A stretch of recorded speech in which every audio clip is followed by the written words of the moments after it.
السلام عليكم ورحمة الله تعالى وبركاته. في يوم من الأيام كنتي قاعدة لقيتي صديقتك المفضلة داخلة عليكي إيديها مكسورة ومتجبسة، إيديها اليمين،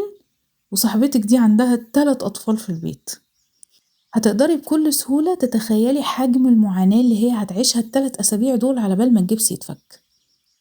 هتقدري بسهولة تخيلك للوضع عندها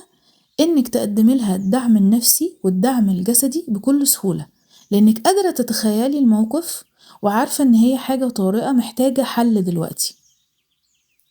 الفيديو بتاع النهاردة ده مش دعوة للسلبية أو للعيش في دور المرض أو إن احنا نلغي حياتنا عشان الناس اللي حوالينا اللي بيعانوا معاناة صامتة أو معاناة طويلة الأمد، وهي دعوة علشان خاطر لعل وعسى آخد حسنات جارية بيها بإن احنا نرفق بالناس اللي حوالينا. في أمراض مش بتبان على الجسد، فالناس اللي حوالينا مش بيبقوا متخيلين حجم المعاناة اللي احنا بنعيشها، حجم المعاناة اليومية اللي احنا بنعيشها، فبالتالي بيبقوا فاهمين معلومات خاطئة أو بيتعاملوا مع الموضوع بشكل سطحي جدا، لدرجة إن الإنسان في بعض الأوقات بيحس إن هو بجد وحيد، لأنه مش عارف يشرح للناس اللي حواليه حجم المعاناة اليومية اللي هو بيعانيها. الMS كده مرض مش معروف ومش مشهور، فبالتالي ممكن الشخص نفسه اللي اتصاب بالمرض يعرفه لأول مرة في حياته لما يتشخص بيه. في الMS الجهاز المناعي بيهاجم الأعصاب والناقلات العصبية اللي موجودة في المخ وفي الحبل الشوكي. الجهازين دول مسؤولين عن كل حاجة في حياة الإنسان، مسؤولين عن المود بتاعه، مسؤولين عن رؤيته، مسؤولين عن المشي، مسؤولين عن التوازن، مسؤولين عن تحريك ايده وتحريك رجله، مسؤولين عن دخول الحمام، مسؤولين عن حاجات فعلا كتير جدا في الجسم. ده جهاز مركزي في الجسم.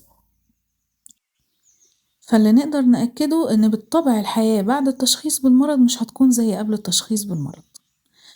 أول عرض من الأعراض اللي بيتعرض ليها الناس العادية، ولكن عندنا الموضوع بيبقى مبالغ فيه، وهو عرض الإرهاق أو الفتيج. الإرهاق في العادي أنا مش عارفة الميكانيزم بتاعه ماشي إزاي، ولكن في مريض الMS الإرهاق عبارة عن إرهاق للناقلات العصبية اللي هي مسؤولة عن كل حاجة بنعملها في الحياة، فبالتالي مهام كتير بتاخد مننا وقت طويل. أحيانا الإرهاق بيوصل لأن الإنسان مش عارف يحرك رجله بسهولة، ما حصلوش هجمة جديدة، ما حصلوش مشكلة جديدة كبيرة بسبب المرض، ولكن مش قادر يمارس حياته بشكل طبيعي. مثلا بالذات لو ما نامتش بالليل، ده بيأثر على كل نشاطها وكل حيويتها اليوم اللي بعده، وحتى طاقتها المحدودة اللي هي كانت بتديرها مش هتكون موجودة يوميها. ده أحيانا ممكن يعرض الإنسان للخطر. لو الأم والشخص كان بيعند مع نفسه إن هو لازم يقوم يعمل حاجة غصب،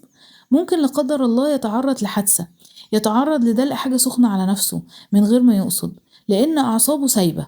ومش قادر يفهم ومش عارف يبروسس المعلومات اللي قدامه، فده بيعرضه لحاجات خطر في حياته، أو بيعرضه لتعب وإرهاق شديد بيعمل بيه المهام وهو مش فاهمها ومش عارف يستوعبها بشكل 100%، ومش سهل عليه خالص، ممكن تقعده بقية اليوم. ده بيأثر على حياة أي حد، لأن أكيد كل واحد فينا وراه مهام يومية محتاج يخلصها، فلو أي غلطة حصلت في حياته بتأثر عليه بشكل كبير. يعني لو الشخص ده كان مريض أو كان مش نايم أو الأكل بتاعه ما كانش مظبوط بشكل كبير وأكل سكر كتير مثلا في يوم من الأيام، ده بيؤثر على المهام اللي لازم يخلصها النهاردة، الحاجات اللي وراه النهاردة، مش الحاجات اللي وراه في يوم تاني. تاني حاجة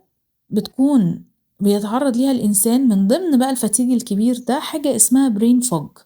إن المخ مش عارف يفكر كويس، فأحيانا حتى الرد على الرسائل البسيطة بياخد مجهود ذهني كبير،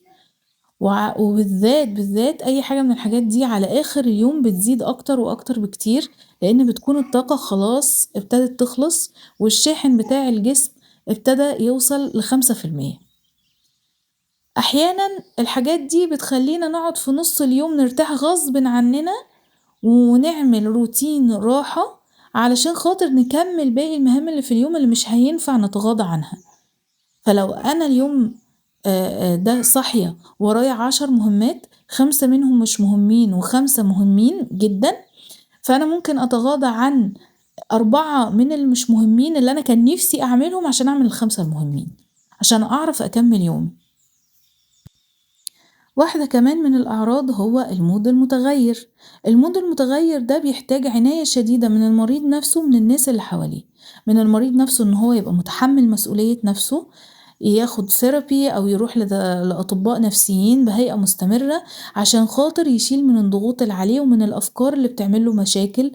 أو من القلق اللي بيجيله بسبب الMS أو أيا كان إيه هي الأعراض، يتحمل مسؤولية نفسه وفي نفس الوقت هو إنسان فضعيف، فلما بيضعف بيحتاج الناس اللي حواليه يكونوا عون ليه ودعم نفسي ليه عشان يقدر يكمل. كل واحد وحكايته،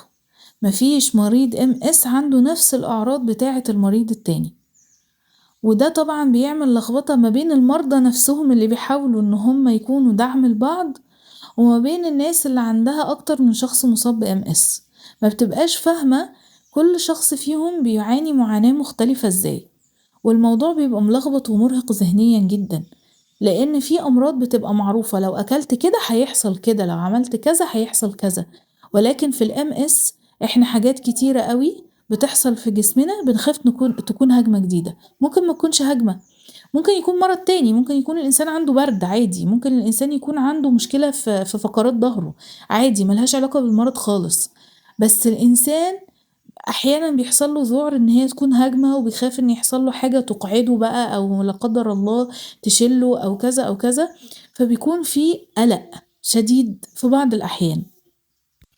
فأكيد الشخص مريض الMS اللي ناوي إن هو يحافظ على نفسه ويحافظ على صحته ويكون أقوى من المرض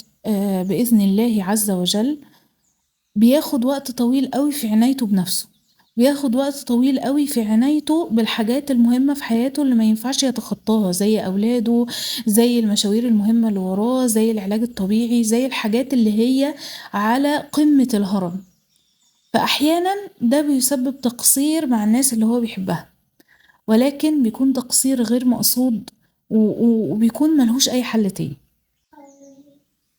وعشان كده مريض الMS ومرضى كثير بيحتاجوا دعم نفسي وبيكون شيء مهم جدا ليهم، والدعم النفسي والجسدي يبدأ من الفهم، وعشان كده أنا عملت الحلقة بتاعت النهاردة لعل وعسى أقرب الصورة شوية ونقدر نكون دعم للناس اللي بيعانوا معاناة داخلية وليست ظاهرة على الجسد. والسلام عليكم ورحمة الله وبركاته.